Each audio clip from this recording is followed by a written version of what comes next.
Tayado Manekindaku Piduludu Dita Dua Lungandu Netlushat Walanijing Pada ye can shine to the got through yet, Pada ye a sound with ma, Sui Wubu Nijing ma. Richter scale Conita the Macone a saint, Pientande, Mingli Nidiku Loka Kevare. At that UA zone, Pidu Pida, Mia Pia, TG, Piasigere, ye tweb miare ne indwe, Pada ye choungy dwe a pawin, sound we, Miazwa, Eque Pulegevare.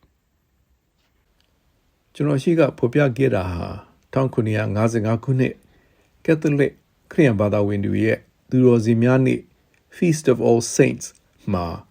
ပေါ်တူဂီနိုင်ငံလစ်ဘန်မြို့တော်ကိုရိုက်ခတ်သွားခဲ့တဲ့ပေါ်တူဂီငလျင်ကြီးဖြစ်ပါတယ်။ပင်လယ်နဲ့မဝေးလှတဲ့လစ်ဘန်မြို့ကို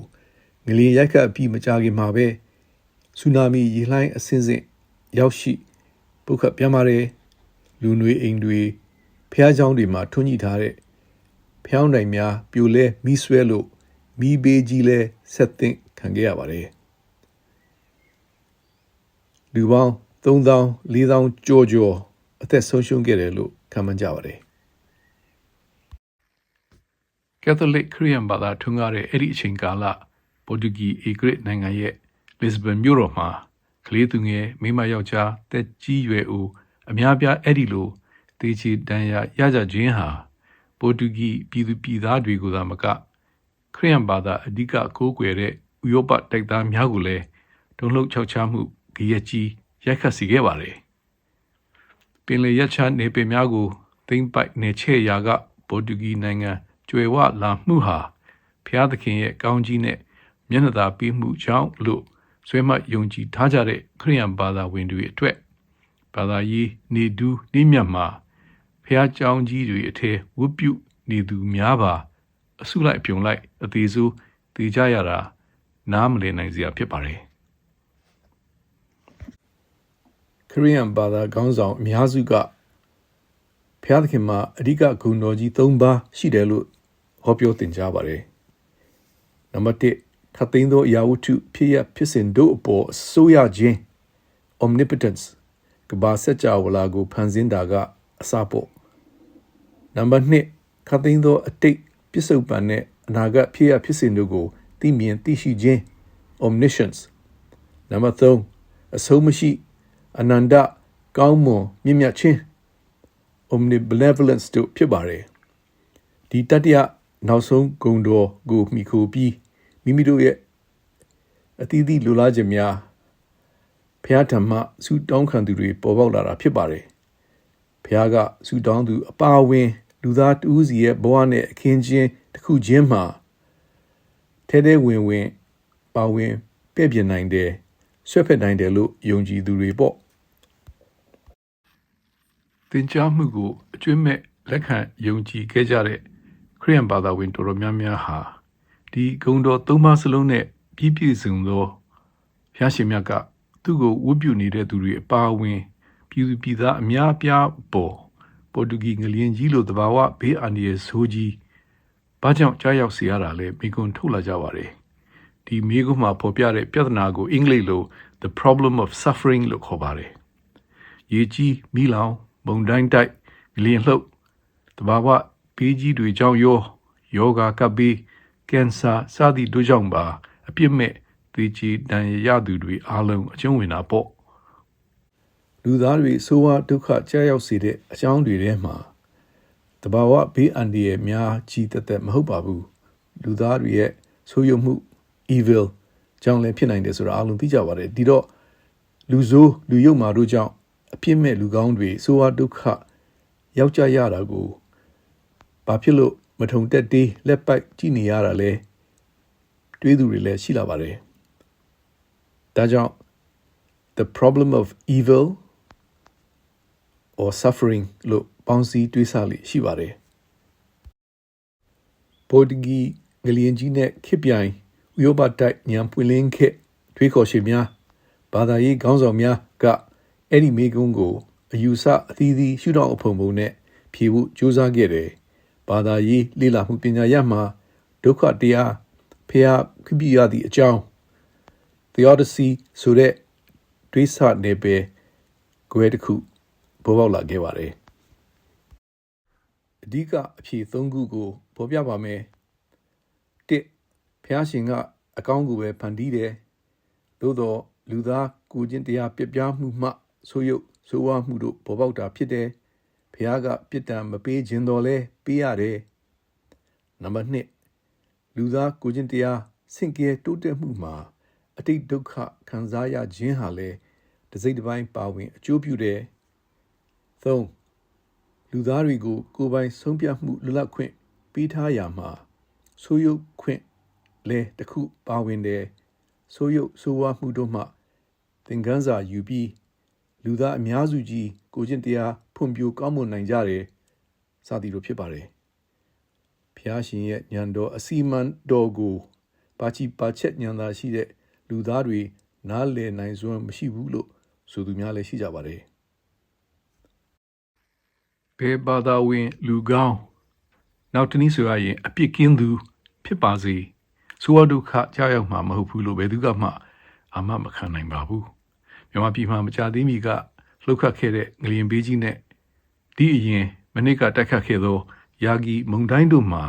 လူမျိုးဘာသာမရွေးရဟန်းရှင်လူကလေးသူငယ်အများပြားတေးချေပျက်စီးခဲ့ရတာအလုံးမျက်မြင်ပါပဲဘာသာရေးကိုင်းဆိုင်တဲ့အညာဒေသကမြန်မာမွတ်စလင်အတော်များများရာမာဒန်လ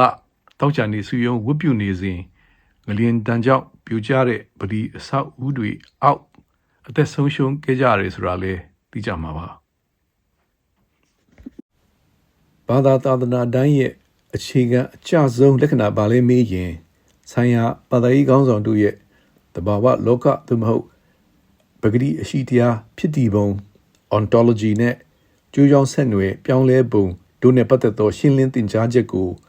လက်ခံယုံကြည်မှု belief လို့ဖြေရမှာဖြစ်ပါတယ်ဖန်ဆင်းရှင်စွမ်းအားရှင်ကြောင့်တဘာဝဖြစ်တည်ပြောင်းလဲမှုအလုံးဖြစ်ပေါ်တယ်လို့လက်ခံယုံကြည်သူများကတစ်ဖက်ဖန်ဆင်းရှင်စွမ်းအားရှင်ကိုလက်မခံဘဲတဘာဝလောကရဲ့အကြောင်းနဲ့အကျိုးပြောင်းလဲမှုအဓိကအရေးပါတဲ့အလေးမှုတဲ့လူသားတဦးချင်းရဲ့အတိတ်လောက်ရတွေကအဲ့ဒီအကြောင်းနဲ့အကျိုးဖြစ်ပေါ်ပြောင်းလဲမှုအပေါ်ဩဇာသက်ရောက်တယ်လို့ယုံကြည်သူများကနောက်တစ်ဖက်လို့အကြံပြင်းမှတ်ယူနိုင်ပါတယ်ဘေဘက်ကတဘာဝလောကဖြစ်တည်ပြောင်းလဲပုံရှင်းပြတာကိုလက်ခံတယ်လဲမူတည်ပြီးကိုချင်းတရားလမ်းညွှန်မှုပုံသဏ္ဍာန်လဲကွဲပြားပါတယ်ဖန်ဆင်းရှင်အခြေပြုယုံကြည်သူလူသားတူအတွက်ဖျားလူတော်ဥပမာပညာတော်10ပါးကိုလိုက်နာဆောင်ရွက်ခြင်းဖြင့်ဖျားရဲ့စောင့်ရှောက်မှုမျက်နှာသာပြီးမှုကိုရယူနိုင်မယ်လို့ယုံကြည်တယ်တဘာဝတရားအခြေပြုယုံကြည်သူများအဲ့ဒီလူတွေထဲမှာပြစ္ဆုတ်ပံဘဝအပြင်အတိတ်ဘဝအနာဂတ်ဘဝအစီရှိတယ်လို့ယုံကြည်သူများတာပေါ့သူတို့ကြတော့လက်ငင်းဘဝမှာသီလဆောက်တည်ခြင်းကောင်းမှုကုသိုလ်ပြုခြင်းတို့ဖြင့်ဘဝကူးကောင်းမယ်အဆုံးစွန်မှာနိဗ္ဗာန်ရောက်နိုင်မယ်လို့ယုံကြည်ကြပါတယ်ယုံကြည်မှုနှမျိုးစလုံးမှာလူသားတဦးချင်းရဲ့လုပ်ရက်တွေဟာအဲ့ဒီလူကိုကွင်းကွက်အကျိုးပေးတယ်လို့ယူဆတာကတော့တထီရတဲ့ဖြစ်ပါတယ်ငလျင်လိုလူအမျိုးမျိုးနဲ့အများအပြားတစ်ချိန်တည်းဆိုးဝါးဒုက္ခရောက်စေတဲ့ဖြစ်ရမျိုးဟာအဲ့ဒီယူဆချက်နဲ့ကန့်ညီရလားတွေးစရာဖြစ်ပါတယ်ကိုချင်းတရားချင်းကြံပုံအသေးစိတ်ကွာခြားတော့လဲရေပုံရအားဖြင့်ကောင်းမြတ်သောအချင်းအကြံကိုအားပေးတာပဲလို့မှတ်ယူနိုင်ပါတယ်ဖြစ်တည်မှုပြောင်းလဲမှုတို့အပေါ်ခြားနားလေကြတော့ရောဖန်ဆင်းရှင်လည်းဖြစ်အရှိမပေါ်ပြခဲ့သောဂုဏ်တော်များနဲ့လည်းပြည့်စုံသောဖျားဆိုရင်သူ့ရဲ့အနန္တစွမ်းအားကိုအသုံးပြုပြီးလူသားတွေအထူးဖြင့်လူကောင်းတွေဆိုးဝါးဒုက္ခမကြရောက်ရလေအောင်စွန့်ဆောင်မှာပဲလို့ယူဆစရာရှိပါတယ်အထင်နဲ့အမြင်ကွဲလွဲကွာဟတဲ့အခါမှာတော့တန်တရားပေါ်ပေါက်တာပေါ့အတိတ်ကပြုခဲ့တဲ့အကုသိုလ်ကံတို့ကြောင့်ဆိုးကျိုးကြားရောက်တာဆိုရင်ကြတော့လေကြီးငယ်ရွယ်လအမျိုးသမီးအမျိုးသားမရွေးဘာသာရေးကိုင်းဆိုင်သူမကိုင်းဆိုင်သူမရွေးတနည်းတစ်ချိန်တည်းမှာအစုလိုက်အပြုံလိုက်တေးချေပျက်စီးရတာကိုတိုက်ဆိုင်ဖြစ်မှဖြစ်ရလေခြင်းလို့အံ့ဩတုန်လှုပ်เสียဖြစ်ပါတယ်ဒီနေရာမှာတည်ဆုံးသူတန်ရာရသူတို့ရဲ့မိသားစုဆွေမျိုးမိတ်ဆွေတွေကိုဒီလိုနစ်နာသူအလုံးဟာယခုဘဝမဟုတ်ရင်တော့အတိတ်ဘဝတွေကပြုခဲ့သော အကုသိုလ်ကံများကြောင့်ဆိုးဝါးဒုက္ခခံစားရတာလို့သွားပြောရင်နာကျင်မှုအပေါ်စော်ကားမှုထပ်ဆင့်တာလားစိတ်ဆိုးကြမှာမလွဲပါဘူးဝေါဟာရအသုံးအနှုန်းကြောင့်နားလည်မှုမလွဲမှားရလေအောင်ရှင်းလင်းသင့်တာတစ်ခုရှိပါတယ်တဘာဝတရားဆိုတာဟာတဘာဝလောကဖြစ်တည်ပုံ ontology နဲ့ကြောင်းကျိုးဆက်နွယ်ပြောင်းလဲပုံတို့ကိုဆိုလိုတာဖြစ်တယ်၎င်းတို့ကိုနည်းနည်းလေ့လာမှန်းဆတွေးခေါ်တဲ့ပညာရပ်ကိုတော့အဘိဓမ္မာ metaphysics လို့ခေါ်တယ်လို့ကျွန်တော်နားလည်ပါတယ်ကျွန်တော်အမြင်မှာတဘာဝနိယာမဆိုတဲ့အသုံးအနှုန်းဟာတဘာဝတရားဆိုတာထက်ပိုသင့်မြတ်ပါတယ်ဖြစ်ရိုးဖြစ်စဉ်ဖြစ်မြဲသဘောကိုရည်ညွှန်းပါတယ်တရားဥပဒေသမဟုတ်ပါဘူးတဘာဝတရားလို့ခေါ်ဝေါ်ခြင်းဖြင့်တရားစီရင်ရေးစနစ်တစ်ခုလို့အယူဆမှားသူတွေရှိနိုင်ပါတယ်တဘာဝနိယမဥပမာအချို့ပေးပါမယ်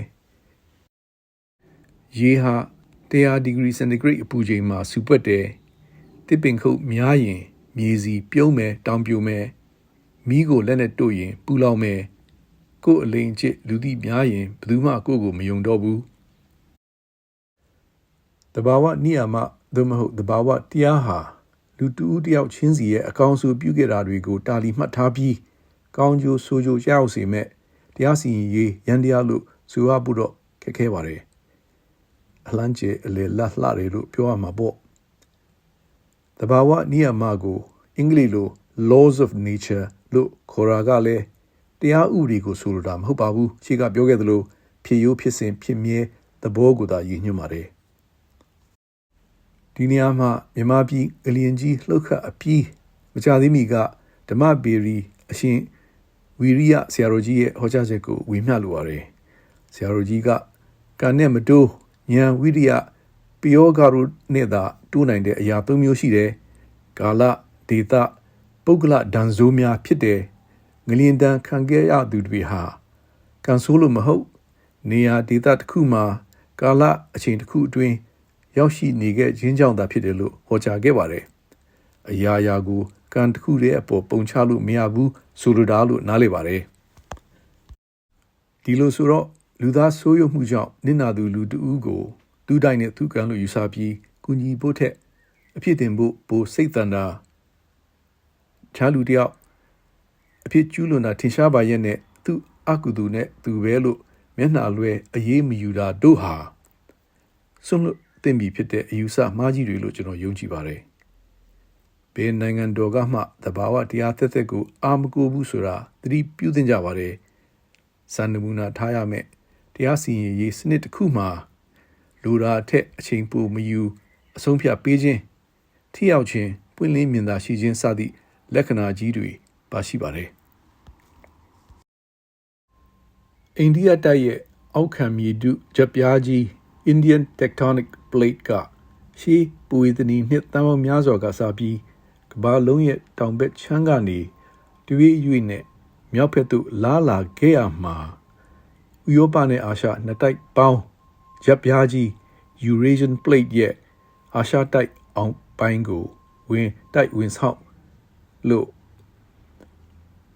အဲ့ဒီဝင်ဆောက်တဲ့နေရာရဲ့အလဲပိုင်းမှာဟိမဝန္တာတောင်တန်းမြင့်တက်လာပါတယ်ဘေးတစ်ဖက်တစ်ချက်မှာတော့